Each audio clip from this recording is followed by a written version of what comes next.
programa de hoy tiene una connotación general que se vincula con las ONG. Yo que usted escucha permanentemente ONG, organizaciones no gubernamentales. Y la Argentina está repletísima de ONG.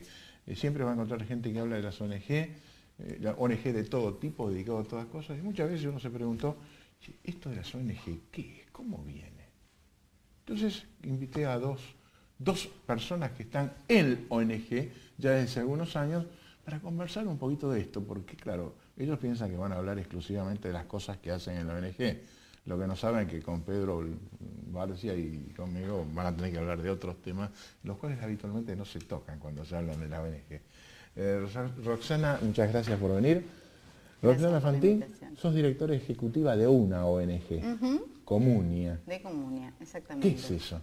Comunia es ONG, igual formalmente las ONGs en Argentina no se llaman ONG, son asociaciones civiles o fundaciones, ¿no? Más allá de que pero el vulgar es ONG. Sí, ONG es la sigla más popularizada, incluso ahora, por si alguien escuchó de OSC, que es una que viene más en el ámbito académico, que son organizaciones de la sociedad civil. No hay todavía un acuerdo muy pactado de cuál es la mejor sigla, digamos. Cada una tiene sus virtudes y, virtudes lleva a defectos, ¿no? Pero bueno, cada una se define en relación a no gubernamental, es porque inicialmente se querían separar de que era algo estatal, sin fines de lucro, uno se trata de separar de que es algo con fines de lucro del Estado. Bueno, Comunia es una asociación civil que tiene por objetivo potenciar a todas las organizaciones sociales a través de la comunicación. Somos un grupo de comunicadores que desde hace un tiempo veníamos viendo que todo lo que se hacía en comunicación en las ONGs era algo a pulmón, pero a veces con poco tiempo dedicado exclusivo, ¿no? Como no es rentable justamente, hay muchos servicios donados, pero bueno, decidimos armar un espacio para realmente pensar cuál es la mejor comunicación para la ONG, con el objetivo de que la labor social cobre relevancia, ¿no? No simplemente por que sepan comunicar mejor por ser puristas en el término de comunicación, sino decir, bueno, a ver, cómo la comunicación hace una diferencia en esta labor social, ergo en el resto de la sociedad. Y cómo ayuda mejor a cumplir sus objetivos. Exactamente. Me di cuenta de una cosa, a Roxana la conocí hace un rato. Vamos a tener que pararla porque puede hacer el programa sola, ¿eh? Severo López también está a cargo de una ONG que tiene un nombre muy particular, Riesgo Cero. ¿Qué es eso?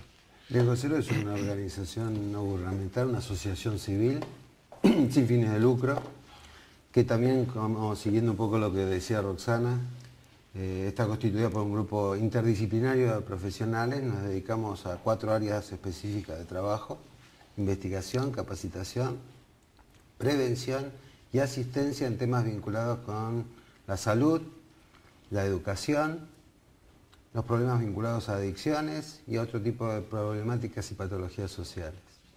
Dentro de esto formamos parte de la sociedad civil y trabajamos en forma articulada con otro tipo de organizaciones. Cada organización tiene su perfil, su línea, su marco ideológico. El nuestro es trabajar integrado con otras organizaciones amigas que estén preocupadas con temas comunes y afines.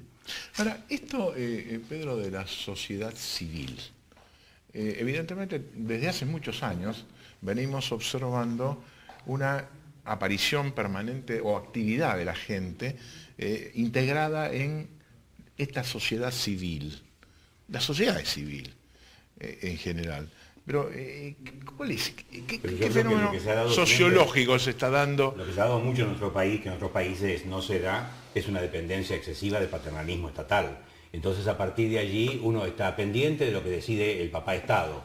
Esta revuelta, porque es una revuelta con mucha proyección que han producido las ONG y otras entidades, ha llevado a ponerlas en un plano, en primerísimo plano. En Estados Unidos se dice que es el conjunto de ONG mueve más dinero que los bancos norteamericanos, pero no pues, con buena intención, por supuesto.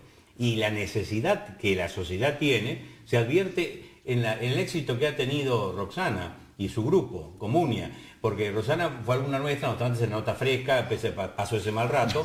Hace un tiempo ya. Sí, pues se recuperó. Y es madre de chicos y se ha hecho tiempo para esto. Contá qué es lo que pasa, porque ustedes lanzan esto como un pequeño proyecto y tienen una sorpresa. Sí, en realidad tocamos una fibra que era muy sensible. En la Argentina se calcula que hay registradas unas 115.000 organizaciones, según un informe que hizo GADIS, que es una organización no gubernamental que justamente cuantifica esta serie de cosas.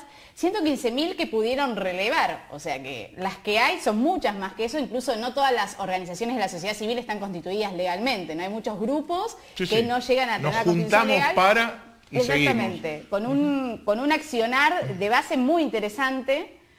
Y bueno, en realidad la sociedad civil en nuestro país, si bien me queda un poco grande poder hablar en términos nacionales, pero lo que veo yo es desde la experiencia en Comunia, que sí trabajamos con muchas organizaciones porque tenemos una visión macro justamente, pues no trabajamos con una temática, sino seleccionamos... Le prestan servicios a organizaciones. Exactamente, y como los servicios son donados, armamos convocatorias públicas y abiertas a inicio del año para que las organizaciones se presenten y ahí seleccionamos. Es metafunciones, ellas atienden a las organizaciones que atienden a su vez a la sociedad civil. Ahora, básicamente, ¿en qué consiste eso de asesorarlas, de prestarles apoyo? De prestarles apoyos en comunicación. Nosotros empezamos, realmente esto fue un camino que hicimos al andar porque empezamos haciendo un traspaso más de, nosotros tenemos formación en comunicación empresaria, digamos, venimos del ámbito empresario, todos los profesionales trabajamos en empresas. Espera un poquito, sí. Cuando decís nosotros, nosotros, ¿cuántos somos nosotros? Nosotros ¿Y quiénes somos nosotros? Nosotros somos 25 profesionales de comunicación,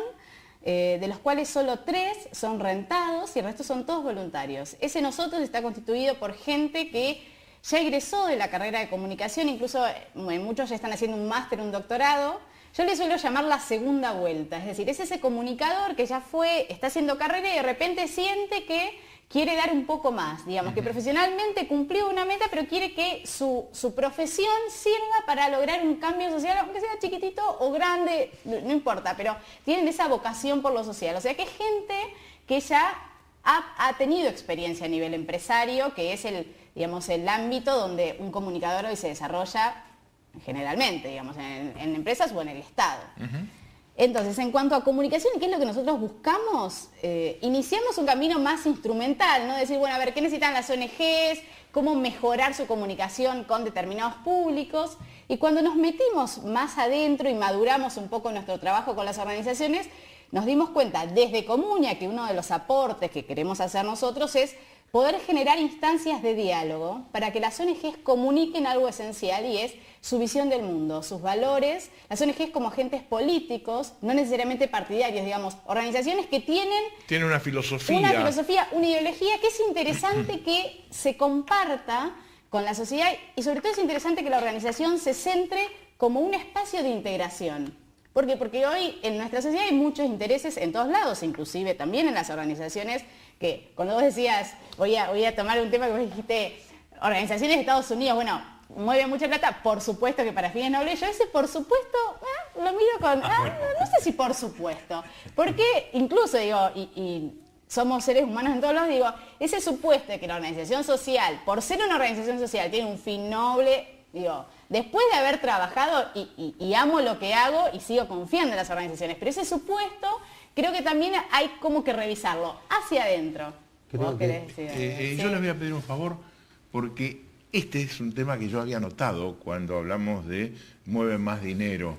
Y entonces hacemos un corte para integrarnos en una conversación sobre este tema que habitualmente no se menciona, habitualmente no se habla del dinero que mueven las organizaciones civiles, las asociaciones de esta naturaleza. Volvemos de inmediato.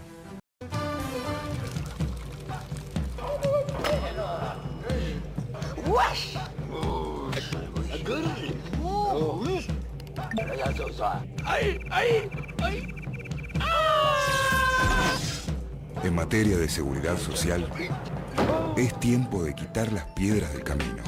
Con la nueva tecnología de la AFIP, las pequeñas empresas pueden obtener sus declaraciones juradas de manera online, más rápido, más fácil y a menor costo. AFIP, por una nueva cultura tributaria. Lo importante es que llegues. No permitas que la velocidad te maneje. Respetá las normas de tránsito. Ministerio del Interior. Presidencia de la Nación.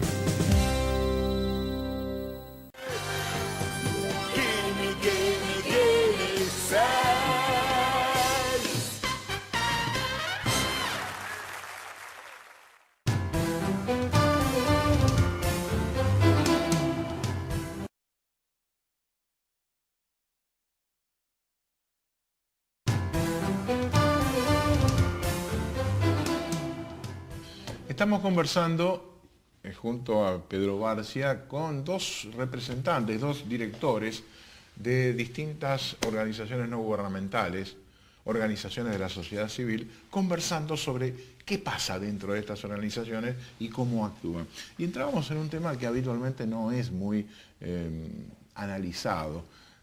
Se dijo en el bloque anterior que las ONG, en el caso de Estados Unidos, manejan enormes cantidades de dinero. Y la pregunta es, bueno, ¿y aquí en la Argentina qué pasa? En la Argentina es como los estratos sociales se reproducen dentro de las organizaciones, o sea que hay organizaciones de primero, de segundo y de tercer nivel. Las de base comunitaria están más lejos de los presupuestos de lo que son las organizaciones de primer nivel. Esas primarias son las que nos juntamos un grupo de gente para hacer alguna cosa, por ahí sin estructura jurídica, sin demasiada, en la casa de fulano, y empezamos a trabajar. La génesis es quizás la génesis que todas las organizaciones llevamos en algún momento. Podría hablar de la génesis de nuestra organización. Empezamos a trabajar en espacios de la sociedad civil que los programas oficiales no le daban respuesta, o acciones. En terrenos baldíos, digamos. Claro, en lugares donde no entran. Creo que también es importante señalar la historia que tienen las ONG en el país. Y me parece que en los últimos 15 años es cuando se forman esta enorme cantidad de organizaciones que ocupan espacios dentro de la sociedad que el Estado, por su estructura, no le da cabida, que las organizaciones de otro tipo, comerciales, no figuran dentro de los objetivos, y entonces es la sociedad la que se organiza, la que planifica, la que ejecuta, se reúnen profesionales, en Es decir, tal vez más que, digamos, no le da espacio, deja de cumplir funciones, es decir, donde el Estado está ausente. Yo creo que el espacio es el espacio de la necesidad. Correcto. Creo que no es casual que después de la crisis del 2001, una crisis tan profunda como la que vivió nuestro país, hayan aparecido, por un lado, tantas organizaciones dando respuestas a las necesidades que el Estado y la crisis no podían darle respuesta. Las estructuras burocráticas no sirven, no hay respuestas, no hay inmediatez. Y frente a esto, por ejemplo, frente a esa crisis tan estructural que tuvo nuestro país, aparecieron fondos del exterior como para poder subvencionar campañas, proyectos, alternativas que en algún lugar fue bastante paradójico para nuestro país, que no estaba acostumbrado a este tipo de financiación para programas sociales, por ejemplo. Ahora, entonces, sí. Vos decías recién que hay distintos niveles en cuanto al manejo de fondos, ¿verdad? De sí. Mayor caudal o menor caudal. Sí. Ahora, la otra cosa que dejó picando Roxana es si ese manejo de fondos está bien administrado o si hay en este sentido desfasajes. Yo te puedo hablar... Porque ella puso en duda que en Estados Unidos todo fuera tan humanitario y bien orientado, ¿no? Perdón, tomo eso, Estados Unidos fue símbolo, digo, en todos lados. Digamos, como sociedad civil que no está exenta de que no hay supuestos de que todo se hace por el bien común, digamos. Correcto. O sea que Estados Unidos y Argentina claro, también. Este es un dato importantísimo que hay que precisarlo. La simple circunstancia que uno vea ONG no significa que estamos atendiendo exclusivamente al bien común.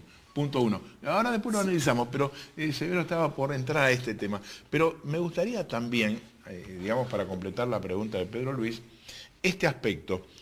Vienen fondos del exterior. ¿De dónde vienen los fondos del exterior? ¿Por qué del exterior aparecen fondos para nosotros? En el 2001-2002 vinieron fondos porque la crisis estructural hizo que las necesidades dentro de las organizaciones sociales necesitasen financiamiento. Recuerden cómo aparecieron los comedores comunitarios, por ejemplo. Lugares donde se trataba de paliar el hambre y las asociaciones civiles que se dedicaban a hacer capacitación, por ejemplo, en función de formarlo en recursos a ese enorme caudal de personas desocupadas que entraban dentro del sistema general y de la exclusión que tenía que ver con ese momento. Asociaciones de carácter vinculadas a temas de salud. ¿Por qué? Porque la situación sanitaria del país era muy crítica y muy difícil. ¿De dónde vienen esos fondos? Yo creo que vienen de distintos lugares. En ese momento hubo un fuerte apoyo y aporte desde Europa, desde los países más cercanos, España tuvo un fuerte compromiso social con la Argentina a través de créditos blandos y de envío de fondos. Italia lo mismo. Argentina entró en una estructura que no estaba previamente establecida y entró como país beneficiario de políticas públicas vinculadas a temas sociales, motivo por el cual Naciones Unidas lo incluyó dentro de los programas. El PNUD también. Quisiera aclarar esto para el resto de la gente, y es el estándar a nivel números, ¿no?, de estilo de vida que teníamos en la década del 90 no permitía que Argentina fuera destinataria de determinados fondos, ¿no? Hay muchas organizaciones de países desarrollados que se destinan a países subdesarrollados. En ese sentido, Argentina no tenía el estándar para poder recibir esos fondos. Cuando después de la crisis de 2001 y con la devaluación del dólar queda puesto de manifiesto que el nivel de vida de Argentina no era a nivel dólar como estaba percibido en el exterior, Argentina se abre como una tranquera para recibir todos estos fondos que dice el de Italia, España, Naciones Unidas. Entonces se abre todo un movimiento de cooperación internacional y cooperación bilateral, que son con los países que tenemos convenios directos. Se abre toda una serie de fondos que las organizaciones, por supuesto, que se arman para ello. Incluso hay muchas organizaciones que se han armado alrededor de determinados fondos, ¿no? Ahora, ¿eso no genera cierto oportunismo de algunos sectores? Porque la proliferación tan grande de organizaciones no gubernamentales lleva a veces a pensar si no hay, en este sentido, el argentinismo oportunista de sumarse a esto con una fachada de colaboración y que después no resulta efectiva, que perjudica la imagen de lo que son las instituciones generalizadas, ¿no? Yo creo que la existencia de las fundaciones a nivel del primer mundo estuvo muy vinculada a la actividad filantrópica, pero mueve también tiene un profundo movimiento de fondos y de intereses que a veces están más allá del fin social para el cual están preestablecidos. Y más allá de la simple evasión de impuestos, va mucho más allá. Claro, o sea, tiene ese sentido. Yo podría hablar desde nuestro país. En nuestro país existen cientos de organizaciones que no tienen nivel de organización, precisamente valga la redundancia, importante, que se han hecho por hecho comunitario y que han ido como creciendo desde esta base común y compartida, tratando de organizarse, tratando de ver cómo se registran dentro de las organizaciones como organización de la comunidad dentro del espectro legal, tratando de conseguir número de personería jurídica. Ha ido avanzando. En ese momento, 2001, 2002, 2003, había fondos y había que llegar directamente a los beneficiarios directos de este tipo de programas, y eran las organizaciones intermedias las que servían como para estar en contacto, para precisamente superar o puentear esta cuestión de que los recursos les llegasen a la gente. Claro. Este es un aspecto importantísimo. Ahora, si me permiten una cosa, a mí me llegó la noticia, y creo que esta es bastante desarrollada, de una ONG que asesoraba para la formación de la ONG, es decir, para la patada inicial, la presentación legal y demás, ¿cierto? Que es un buen paso. Ahora, lo tuyo es muy específico. Lo de ellas es más amplio, es decir, se quiere decir que distintos estratos se van cubriendo, las funcionalidades son distintas. Sí. Ustedes, por ejemplo, han hecho reuniones ya, y ahora tienen otra inminente, sí, dentro de un par de meses, de organizaciones de esta naturaleza. Exactamente, nosotros tenemos un encuentro anual que lo hacemos, los últimos 2 años lo venimos haciendo en la Biblioteca Nacional, este año es el 9 y 10 de agosto.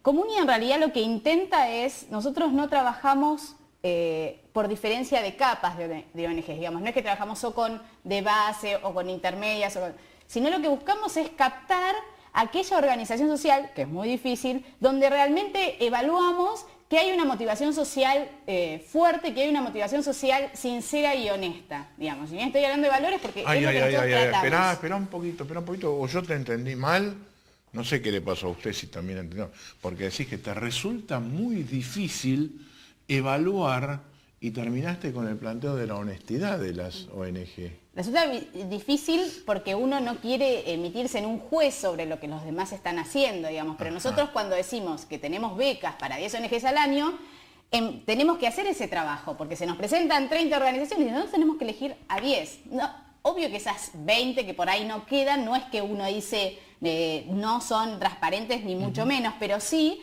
me parece que nosotros al trabajar con muchas organizaciones tuvimos que dejar de ser tan naif en esa concepción de decir, se nos presenta una asociación civil Tengo y porque... que evaluar mucho más a fondo. Exactamente. Con esta evaluación a fondo, y a usted les interesa el tema, vamos a seguir en próximo bloque.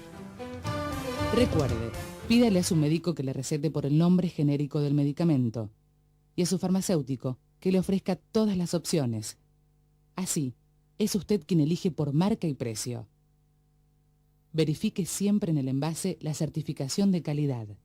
Ante cualquier duda, comuníquese al 0800-666-3300.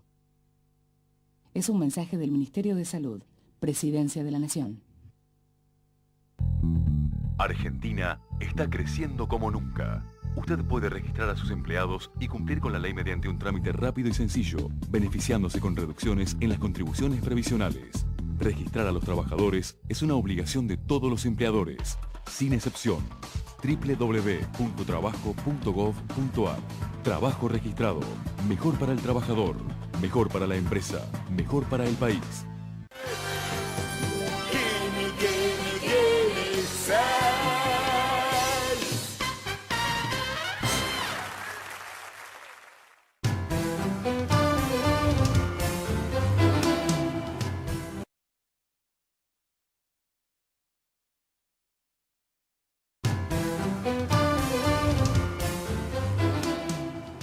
Como yo soy muy mal pensado, y a veces, la vida a veces nos ha mostrado que uno escucha, se hacen grandes proyectos y detrás hay otras cosas.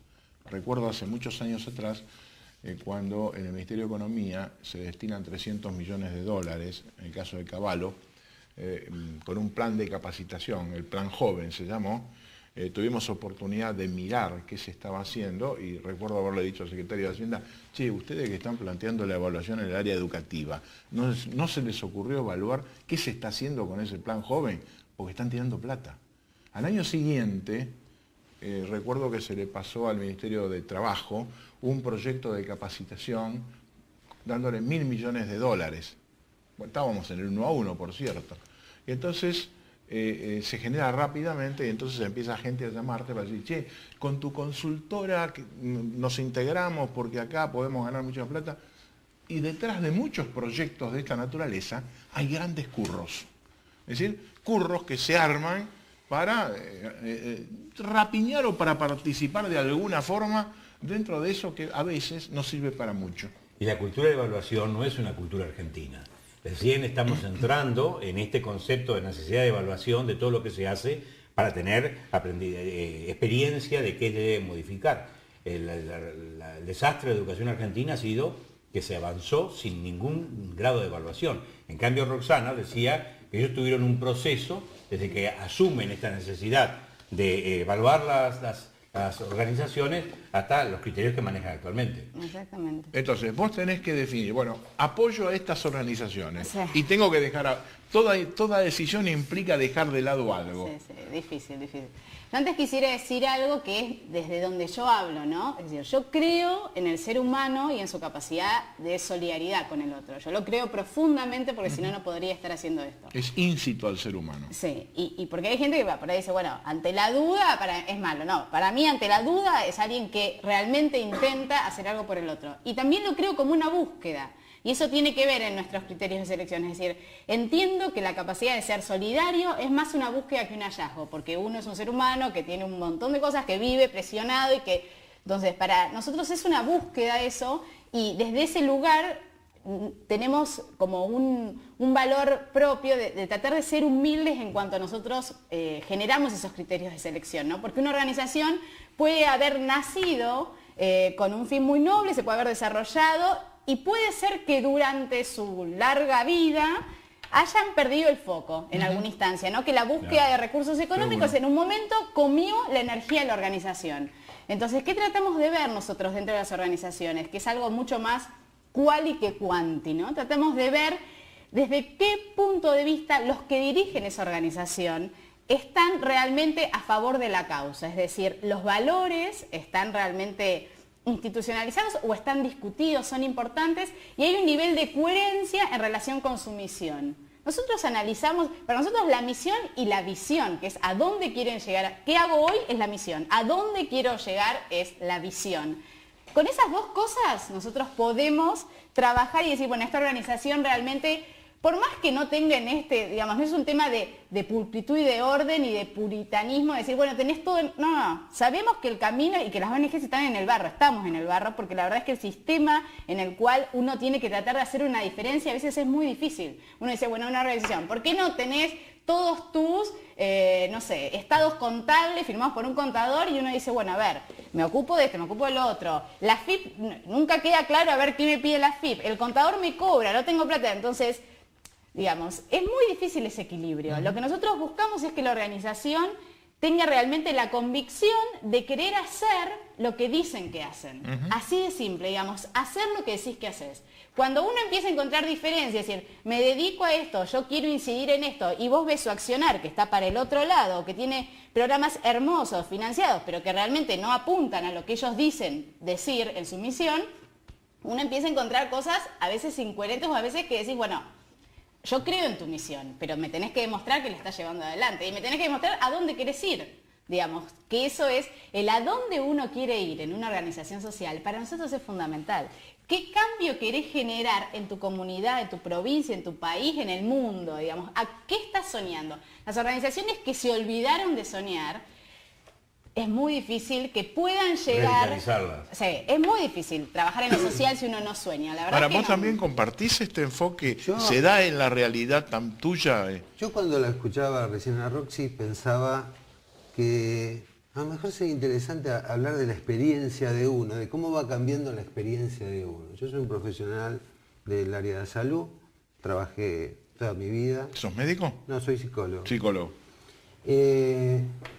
Y empecé a trabajar dentro de una organización a partir del 2000, armamos nuestra organización Riesgo Cero, dedicados a accionar dentro de grupos o minorías que no llegaban o accedían a programas masivos de formación, capacitación, prevención, específicamente en temas de salud.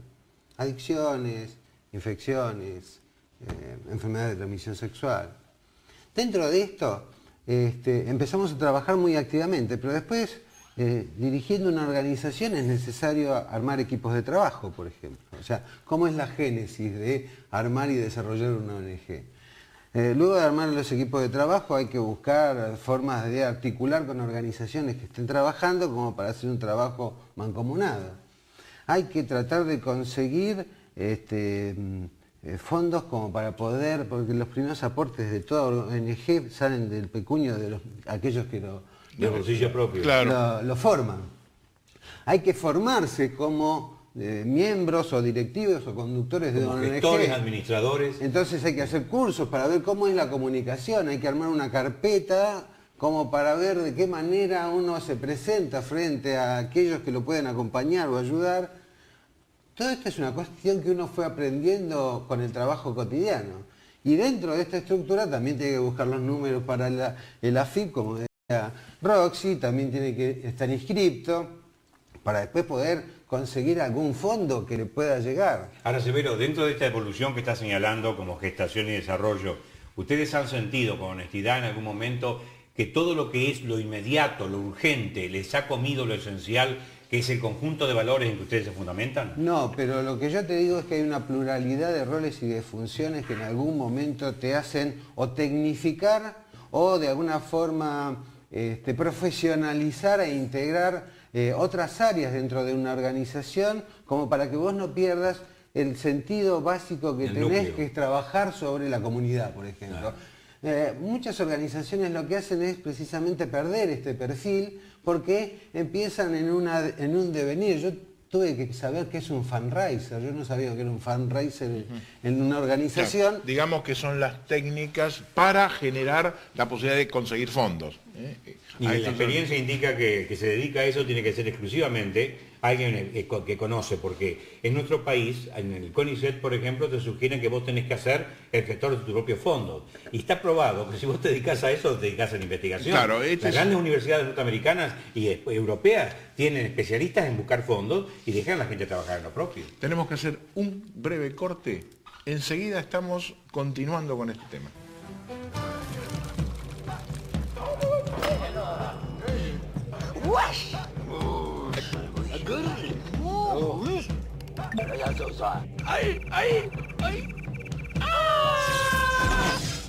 En materia de seguridad social, es tiempo de quitar las piedras del camino. Con la nueva tecnología de la AFIP, las pequeñas empresas pueden obtener sus declaraciones juradas de manera online, más rápido, más fácil y a menor costo. AFIP, por una nueva cultura tributaria.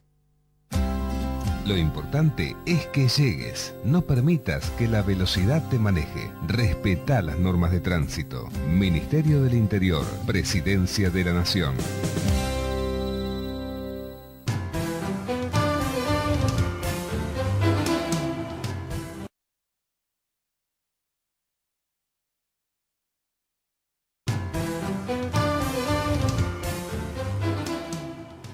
El tema de los valores, que parece tan etéreo y es tan central como en todas las facetas de la vida, ¿no? La gente que... En esto es el propio devenir del ser humano, me parece, esa frase. ¿No? Bueno. No me digas que es de él. No, pero yo lo miré y pues digo, ay, parece una frase así, No, de que el alguien muy hombre, culto. digamos así, el hombre es una criatura valorante, es un hombre, tiene un principio ideológico que lo guía en todo. Los valores serán diferentes de nosotros, pero el eje de la conducta moral del hombre es los valores que lo motivan. Y es lo que planteaba precisamente la institución de Roxana, o de Roxy, como dice efectivamente Severo, de rebuscar y reafianzarse en los valores que a veces con el tiempo se diluyen. Bueno, y entonces... Dentro de la organización, tener en claro los valores. Nosotros desde la comunicación tratamos primero de generar instancias para que se discutan los valores hacia adentro, porque por ahí es de un fundador, si está en la organización, se puede retomar, pero cuando esa persona ya no está en la organización o esas personas, la organización sufre una crisis importante que por ahí no advierten que es una crisis de valores, advierten que es una crisis de pérdida de foco, de peleas internas, pero es porque se pierde el norte. Entonces, desde la comunicación tratamos de generar instancias, primero internas y después externas, porque la organización cuando se planta y consigue un micrófono, lo que dice es, tenemos el programa Pirulo, digamos, se centra en lo que están haciendo, que por supuesto es fundamental porque es lo que hacen todos los días. Es el vehículo. Es el vehículo, pero nosotros siempre decimos, bueno, a ver, tenés la oportunidad de decir mucho más de qué estás haciendo y es por qué haces lo que haces. Bueno, explíquenlo esto ahora desde el punto de vista de casos concretos. ¿Por qué hacen en riesgo cero lo que hacen? La encuesta, vamos. A ver, ¿por qué? Nosotros nos dedicamos a trabajar porque hay campañas masivas que no toman en cuenta minorías, por ejemplo. Entonces trabajamos con personas con discapacidad. Tomemos el tema de discapacidad, por ejemplo. Bueno. Así Perdón, centramos. pero quiero poner en un ejemplo claro. Te va a dejar hablar, ¿eh? Tenés paciencia. Voy a tomar. Y él dijo, hacemos esto porque hay campañas masivas que no tienen en cuenta minorías. En ese por qué, muchos comunicadores que están escuchando se van a sentir identificados. Si Severo solamente hubiera dicho, nosotros hacemos esto y esto, quizás solamente se siente identificada la gente que es beneficiaria o que puede ser destinataria de ese servicio. Entonces, en el por qué, uno apela a muchos actores y generalmente apela a todos los actores de la sociedad porque siempre se está hablando de valores que están en la sociedad. ¿Verdad? Menos mal. Sí. Yo lo dije, pero es el ejemplo claro. Es que es así, son valores que están en la sociedad, que teóricamente la sociedad cree que llegan a todos sus miembros, pero cuando uno se pone a investigar se da cuenta que hay valores que no llegan a todos sus miembros. Si nosotros vemos que en nuestro país hay 1.200.000 familias que están afectadas o tienen en su integrante una persona con discapacidad de cualquier tipo. Si dentro de los programas de salud no está vigente, la salud llega a todos. Por lo menos teóricamente. Teóricamente debería llegar a todos, pero dígame decime cuántos equipos dentro del país están capacitados para recibir una persona sorda, para que venga a consultar sobre un tema de salud. O una persona, ¿cuántos edificios están preparados para que una persona con discapacidad motora pueda acceder a él? ¿Cuánta de la información en general de salud cotidiana llega a las personas con discapacidad auditiva, por ejemplo? Es una enorme cantidad de gente dentro de nuestro país que está afectada, que tiene un código lingüístico distinto a la comunidad mayoritaria, y no tiene programas específicos, pero para esto también uno lo que tiene que hacer es, si se maneja desde un punto de vista científico, tiene que investigar.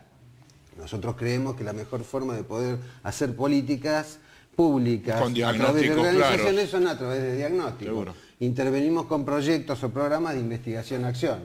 Investigamos y después, en virtud de la realidad de cada uno de esos colectivos que forman parte de todo el imaginario social, pero que tiene su subjetividad, realizamos programas a medida, diría una colega mía, en función de cada uno de los destinatarios. Y por ejemplo, trabajamos con grupos, como pueden ser en temas, hicimos 2 investigaciones pioneras en el país. La primera investigación sobre creencias, prácticas y actitudes de las personas sordas frente al VIH-Sida, que nos llevó al tema de la sexualidad y otros temas más.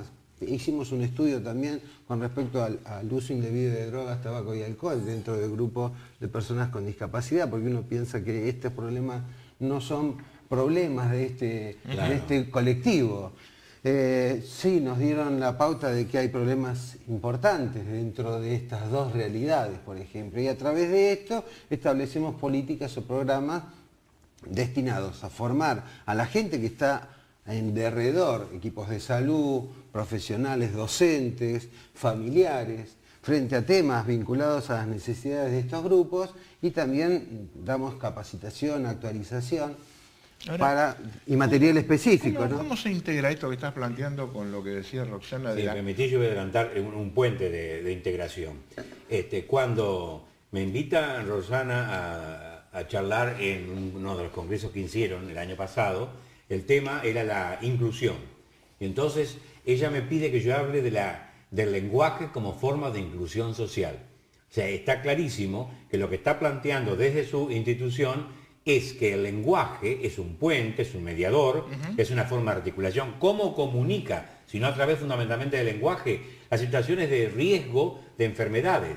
Estamos haciendo un trabajo para Barcelona en estos momentos, en el estudio de los programas de televisión que informan sobre enfermedades, con mucha ligereza, mucha liviandad y con absoluta discapacidad lingüística, porque utilizan términos que el vulgar no entiende. Es como si yo le dijera a una madre a su hija es onicófaga. ¿Es qué? Claro, y la pobre chica se come las uñas, pero utilizar el gresivismo es mortal. Entonces, ellos están muy atentos a la forma de comunicar a través del discurso. ¿Es así? Es así. Bueno, yo me puedo ir tranquilamente porque Pedro tomó el manejo del programa. Me retiro a mi covacha. No, pero es notable. Vamos y nos retiramos. No, pero es notable porque justamente saliste con el tema que yo quería integrar. Que efectivamente... Es que yo te leí tu intención. La verdad es, ya creo que... Podemos escribir un libro así a distancia, ambos. Nos podemos mirar los 4 y ya está. Lo que vos hablas del tema de comunicación. Y en la comunidad científica, después cuando uno recorre eventos nacionales, internacionales, se presenta trabajo de investigación, tiene sus códigos lingüísticos. Claro. Y dentro de su código tiene que ver con la identidad de ese grupo social, por ejemplo. Entonces, y esto lo vi yo en la clínica cotidiana, de sentarme frente a un paciente que había visto antes un colega de otra disciplina y que me decía, por ejemplo, que no tenía ninguna situación de riesgo. Cuando yo lo entrevistaba a la persona, apareció una enorme cantidad de situaciones de riesgo de esta persona frente a un problema de salud. ¿En qué había basado el análisis que había hecho él con el análisis que había hecho yo? En el código comunicacional que hemos utilizado. Él le preguntaba, ¿utiliza usted alguna vez drogas por vía parenteral? No. Yo le preguntaba, ¿te picaste alguna vez? Sí. O sea, estamos hablando dijimos lo mismo desde 2 lugares distintos, pero también no considerando a esa persona que está puesta delante de nosotros. Si yo tengo que hablar con una joven de 21 años que hace 6 meses vino de Santa Cruz de la Sierra para trabajar en nuestro país, es una indocumentada y tengo que hacer un asesoramiento con respecto a su embarazo, voy a tener que bajar muy al nivel de lo cual ella me pueda comprender. Y hasta entender algún quechuismo. Sí, no, yo me tengo que poner al nivel de la posibilidad que tiene esa persona que está atravesando un tema vinculado a la salud.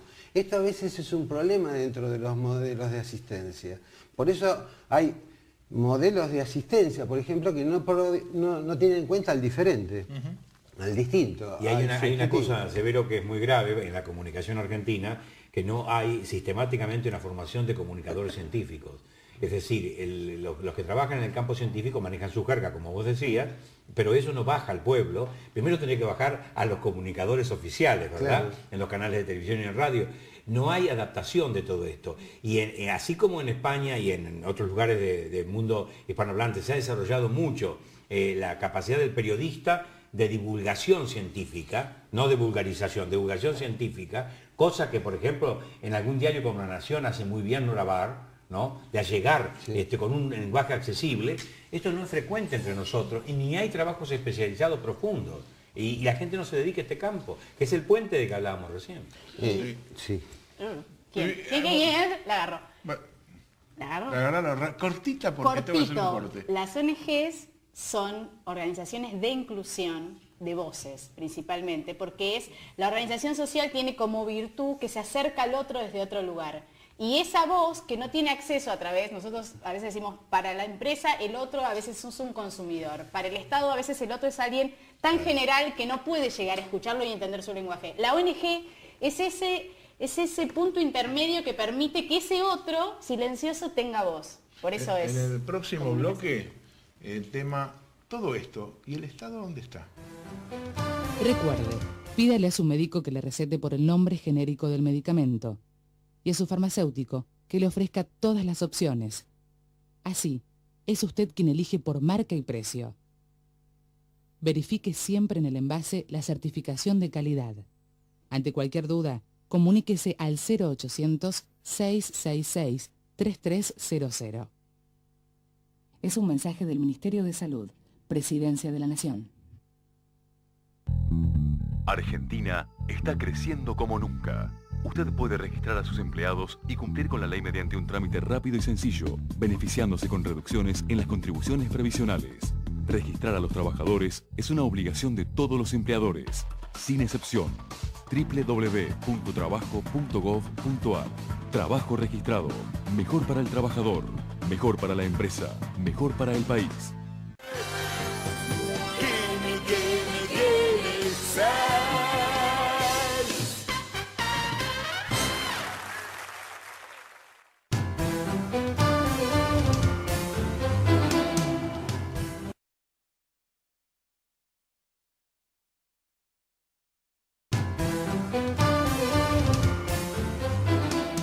Bueno, en el bloque anterior les dejé una pregunta así para terminar en este bloque. ¿Qué pasa con el Estado? Dije, ¿el Estado está ausente frente al tema de las organizaciones no gubernamentales? No, y la pelota yo creo que el Estado está presente. En este momento, por ejemplo, el Estado como elemento está generando algunos programas y algunos proyectos como para acompañar el desarrollo de organizaciones civiles, organizaciones comunitarias. Mi pregunta es un poco más de fondo, desde este punto de vista. Siempre hay algún programa que se hace, pero el punto es este. Si hay un enfoque de mejor uso de recursos, mejor inmediatez en las acciones, mayor participación de la gente, digamos, revitalizando el concepto de valores de cada uno de los que participa, ¿no deberían ir incorporando actividades de las cuales la burocracia del sector público no puede hacerlo porque no tiene ni los valores, aún tiene los medios, pero tiene toda una cantidad de mecanismos que van retardando las acciones? Y voy a hablar desde el sector que yo me siento representada, que es la sociedad civil, porque no quiero tirar la pelota al Estado. Digo, me parece que desde la sociedad civil no hay una búsqueda potencial, como podría haber, de querer trabajar con el Estado, porque tenemos una serie de prejuicios, algunos fundados, otros no tanto. Es decir, el Estado es el Estado, digamos, paternalista, no de bienestar, y hay muchas acciones que tienen que ver con el bien común, que el Estado ya las está haciendo, bien o mal. Entonces yo creo que la sociedad civil tiene que intentar traspasar estos valores al Estado o a otros. Por eso digo que es un centro de integración la ONG. Entonces me parece que la sociedad civil tiene que plantearse que esos valores hay que empezar a trabajar con el Estado desde el lugar que se pueda, pero sobre todo en tratar de comunicar estos valores y buscar interlocutores válidos, que hay un montón dentro del Estado. Porque si no nos quedamos con que el Estado no tiene estos valores, pero bueno, por algún lado hay que cambiar. A veces nosotros tratamos de decir, en lo que es la comunicación, ¿no?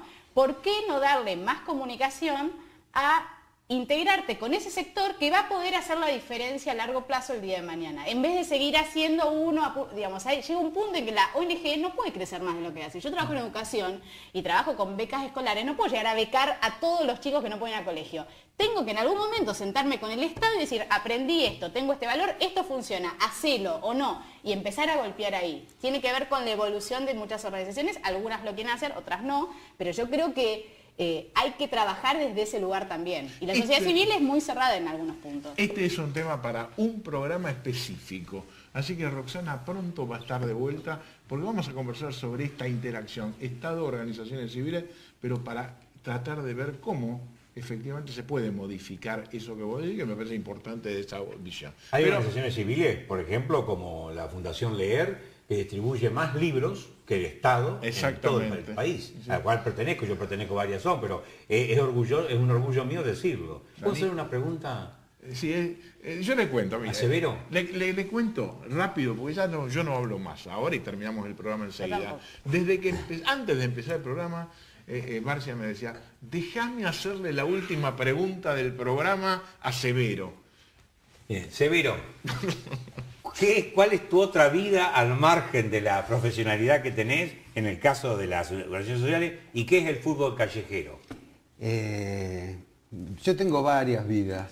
Esto también más es que un para abogado, No, me he desarrollado como psicólogo, como director de una ONG y dentro de esta, uno de los sentidos que tenemos nosotros es de articular para llegar a cierto tipo de intervenciones en minorías o en mayorías, utilizar formas alternativas.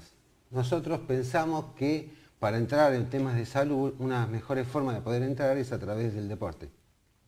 Que en nuestro país, el Estado en general, le ha dado muy poca trascendencia y es una cuestión marginal. ¿Qué hicimos nosotros? Nos juntamos con una organización que es la que en el país tiene la Liga de Fútbol Callejero. La Liga de Fútbol Callejero es una liga hecha con cierto tipo de características, son equipos que tienen que constituirse todos con la presencia de una mujer, con lo cual permitió que la mujer forme parte del hecho social. Son de mucho peloteo las mujeres, ¿eh? No tienen árbitro, motivo por el cual las reglas y las normas son consensuadas. Interesantísimo esto. Más allá de la forma en que se juega y de los goles que se logran, también se hace un cierre de conjunto donde se evalúan otras cuestiones como puede ser la solidaridad. ¿Vos querés decir que el puntaje no únicamente se basa en el gol? No, no se basa solamente en eso. ¿Sino en qué? Sino en esta cantidad de factores o de elementos dándosele puntos y bonos extras en función de la solidaridad. ¿Cuáles son esos elementos que evalúan? La solidaridad dentro del equipo, el acatamiento de las normas, la disciplina, valores que en general... El no insultar. Exactamente. Esto también tiene que ver con un contexto en este tipo de espacios o de ámbitos, no son lugares donde esté permitido la venta de bebidas alcohólicas, por ejemplo, donde no se da esta cuestión del fanatismo donde un padre le pegue un cachetazo a un árbitro o ataque... Pero sobre todo vos lo sentirías mucho porque vos sos árbitro. Yo he sido árbitro profesional de fútbol por 15 años. Y soy psicólogo deportivo y soy docente de la escuela de árbitros en este momento. ¿Y cuántos chicos están involucrados en estos proyectos? En el proyecto de fútbol callejero, la Liga de Fútbol Callejero está hecha a nivel... no es algo que forme parte específicamente de Riesgo Cero. Riesgo Cero dentro de esto colabora con el programa de salud responsable. En nuestro país hay aproximadamente, solamente en conurbano, en la zona oeste, en provincia de Buenos Aires, 36 equipos de chicos que juegan fútbol callejero. Hay una liga de fútbol callejero. ¿Es una novedad eso? Sí, hay una liga de fútbol que está orientada específicamente a fútbol especial, que hay 3 ligas en el país, que sería como para hacer también un programa específicamente de esto, y ver cómo, integrándolos por niveles, personas con discapacidades motoras, auditivas y también de comprensión, pueden realizar actividades deportivas y es realmente tan conmovedor como lo que sucede cuando uno ve el deporte dentro de la discapacidad. Pero además tiene una dimensión internacional. Sí. ¿Acaban de hacer? Exactamente. Se acaba de hacer, ahora se hace en Paraguay el encuentro sudamericano. Paralelamente al encuentro, al Mundial de Fútbol del año 2006, se realizó en Berlín un encuentro con organizaciones de todo el mundo vinculadas al fútbol callejero. Nosotros dentro de esto, y me parece que también es pertinente con esto, lo que utilizamos y lo que trabajamos con la Fundación Defensores del Chaco, que es la organización amiga con la cual nosotros nos vinculamos, es precisamente llevar programas de salud a través de este tipo de actividades para llegar a 2.500 a 4.000 personas que están Ahora, dentro de esta yo tengo que organización. cerrar el programa, les agradezco muchísimo que hayan estado aquí, pero me voy con esta reflexión, seguramente para usted también. Qué maravilla poder evaluar a los chicos jugando al fútbol, pero no solamente por los goles que hacen o por las atajadas, analizando los valores y premiándolo por los valores puestos en juego. Dios mediante, hasta la semana próxima.